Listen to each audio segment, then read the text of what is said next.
Hello there, my name is Brendan and welcome to DevLog 3 for Bloobs Adventure Idle.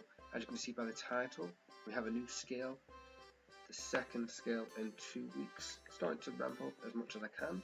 We've been a solo developer, I'm still learning. So yeah, let's check out the system that's been in place.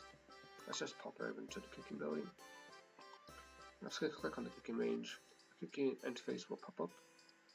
Anything that's selected here, we can then go and see what the result is, what the name is, what the XP is, and what it requires. So when I add more fish into the game, we can come down here and say, well, okay, I need this level, this level. More information will be shown than this in the future on the skills themselves. But as I'm fleshing out the game now, I'm doing it this way for the crafting system as well. So we can start cooking straight away. That image starts at the start for some reason every time, so I'll figure that out. But it's a new skill. It's been maybe the last 2.5 days, so I'll put it in. For this recipe, which is how I code them, they're all scriptable objects. For this recipe, it takes 4 seconds per craft. I'll get some community feedback and see if they want that displayed on the screen. I'm trying not to fill the game with too much content. Okay, so regarding the cooking skill and obviously what the food will do, they will heal you. You can see in the top right hand corner we've recently had a new edition of the minimap. Players haven't seen this yet, I've kept it away. We have our hit points. These will have tooltips, so when we hover over it, we'll get a little bit more information. We have our devotion, and we have our run energy system, which does work. I just don't think players noticed it, so I'm making it more noticeable. Let's just stop cooking so I can talk a bit more freely. There we go. So regarding our run energy system from the dexterity skill, you can see that it's going down and now Bloobs is moving fast. And now we'll move slower. This has been in since the first alpha. So regarding the building system as well, this has been improved upon. If we move back over here, we can see that now instead of one always being active, they will all disable. I've done some more map updates. You can see that now we have it's just gone to render distance, so I'll get back a little bit more. Then we have some shop signs, nicely animated. Just thought it was a nice little touch. I'm going to walk around the game and then I'm going to talk over what other updates I've been doing on the back end. Currency system has been implemented as well. It uses the smart numbers, meaning K, M, B, so it's 100k, 100 million, billion. It might go further, don't know. With it being an idle game, obviously I can scale things up a lot higher. I did a big update on wood cutting, which basically the issue was, you see how he's moving to that tree now? He would have probably gone over there before the wood cutting update. There was a problem with how I was listing the trees. So the trees are automatically categorized into a list, so as soon as you load in anything with a tag that says tree, it's loaded into the place. I wasn't calculating the distance from the player's position properly, so I fixed that. So I had to rework quite a bit the wood cutting skill. Now while we're on this trend of reworks, I have gone ahead, and this took a little while for me to do, I've gone ahead and reworked FireMaking. We used to have a set position over here. At the start of the game it was over in what I call the forest, which is down this way below the smithing building. We used to have a set position, and that had like, on the object it would have an XP text with the XP floating script basically, so the XP floats up. And it was difficult because I didn't know how to do this at the start, but as I've become better with time, I've basically reworked FireMaking, so now you can do it anywhere in the world. We'll see what will happen. Click it, there we go.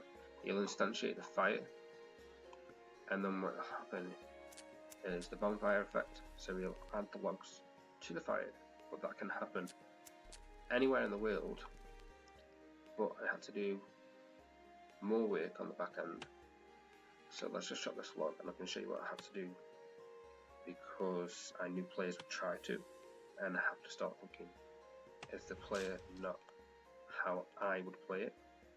So if I go into this building and I click on the fire making skill and I press this, it'll say you can't light a fire inside a building, just to give it protection, and then that'll go off after 10 seconds to basically say go outside, go do it there. There was some other little issues regarding level ups. Level ups, they were basically causing a raycast over the screen, so if you tried to click when you had a level unlocked, which say, oh, you can now you're now at the level to chop oaks. If you clicked here, because the box was big, it raycast and you couldn't move the character. I want to go down to the beach just to show you what I've been working on. I'm trying to fit in graphical updates each week at least. And then I have added another fish to the game just to give a little bit more space in between the levels. So now you have one at level 1, level 10, level 16, level 20. These will go all the way to 99 and beyond. I'd say I've done more graphical updates. If I zoom in a little bit, you can see a little bit better. And hopefully in this full screen video, the graphics will actually represent what these should do, because they haven't been. So if we come over this way,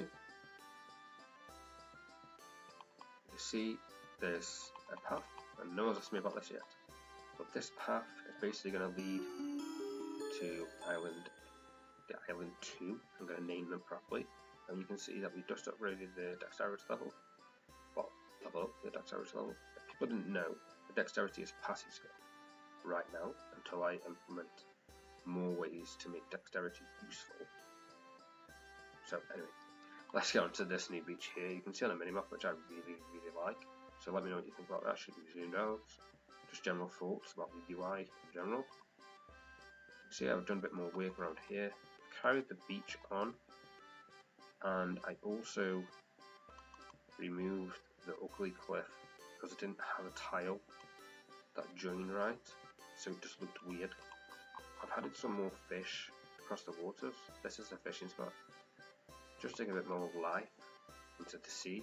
These rocks just need to be animated, so you'll see like water rising up and down like we do on the side, and just to get a bit more feeling within the world. I don't know if I forgot if I mentioned it, but I have updated all the UI, so all the buttons have been, all the skill UI have been done, all the inventory panel has been done, so it's now concise and it actually flows down properly with the buttons at the bottom. And yeah, so there isn't much changed with any of the UI down here. That's pretty much stayed the same. Other issue that I had over the weekend was basically if you walked here, the bloob would actually walk over it because of the layering. So I'm getting a little bit better. A lot of the mine animations were fixed. So when you click on a skill, how these come across and everything like that, on certain display sizes, they weren't coming across properly, or they'd be cut off, and this button would be slightly over it. And I've done updates. Basically, every single skill from now, if you click off, will just stop. Will just stop indefinitely. It was too much. It was too much to go and code the skill to protect the player from a misclick to get them carry on skilling. And it could be easily broken, and it was very hard to not make it easily broken. So I decided just to stop the skills, because it feels more natural. If you go and want to click a tree, it will just do it.